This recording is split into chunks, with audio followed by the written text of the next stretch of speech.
NCL টি-20 শেষ। মূলত Bangladesh premier league BPL এর প্রস্তুতি হিসেবে ৮ দলের এই টুর্নামেন্ট আয়োজন করেছিল বাংলাদেশ ক্রিকেট বোর্ড বিসিবি। এ সময় জাতীয় দলের ক্রিকেটাররা ছিলেন ওয়েস্ট ইন্ডিজ সফরে, ফলে স্থানীয় ক্রিকেটারদের নিয়ে শিরোপা জেতে রংপুর বিভাগ। এবার বিপিএল এর মূল আসরের জন্য প্রস্তুত হচ্ছে দলগুলো। স্থানীয় ক্রিকেটারদের পাশাপাশি দেখা মিলবে বিদেশি ক্রিকেটারদেরও। একই সঙ্গে কয়েকটি দলে থাকবে বিদেশি কোচের উপস্থিতি। মিকে আর্থারের কোচিংয়ে গ্লোবাল সুপার লিগ জিএসএল জিতেছে রংপুর রাইডার্স। সেই সুখস্মৃতি নিয়ে এবার বিপিএল এর জন্য প্রস্তুত হচ্ছে দেশের বৃহৎ শিল্প প্রতিষ্ঠান বসুন্ধরা গ্রুপের মালিকানাধীন ফ্র্যাঞ্চাইজিটি। শুক্রবার ২৭ December Bashundhara sports city cricket মাঠে বিপিএল প্রস্তুতি শুরু ২০১৭ সালের চ্যাম্পিয়নদের। নুরুল হাসান সোহানের নেতৃত্বে এবারও শিরোপা জয়ের স্বপ্ন তাদের। দেশের প্রথম দল হিসেবে বিদেশের মাটিতে শিরোপা জেতে অনেক বেশি আত্মবিশ্বাসী রংপুর। দলের এমন মনোভাবের কথা জানিয়েছেন batting coach Mohammad Ashraful.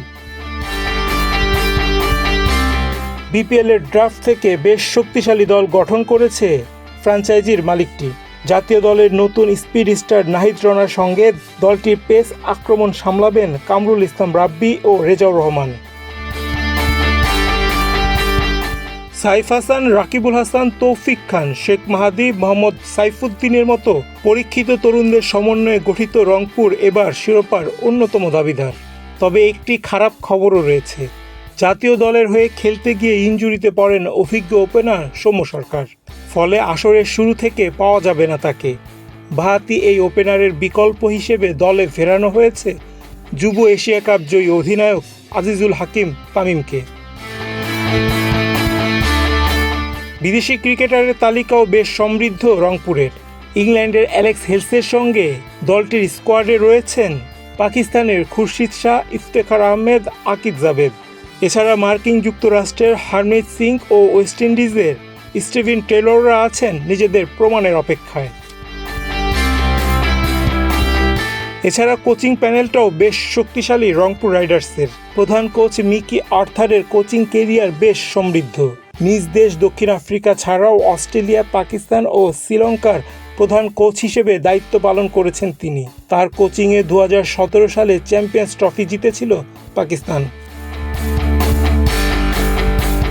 Batting কোচের দায়িত্ব পালন করবেন বাংলাদেশ ক্রিকেটের প্রথম সুপারস্টার মোহাম্মদ আশরাফুল। সব মিলিয়ে কাগজে কলমে বেশ শক্তিশালী রংপুর। এবার মাঠের পারফরমেন্স দিয়ে দ্বিতীয় শিরোপা ঘরে তোলার পালা দলটির। আগামী ৩০ ডিসেম্বর মাঠে গড়াবে বিপিএল এর ১১তম আসর।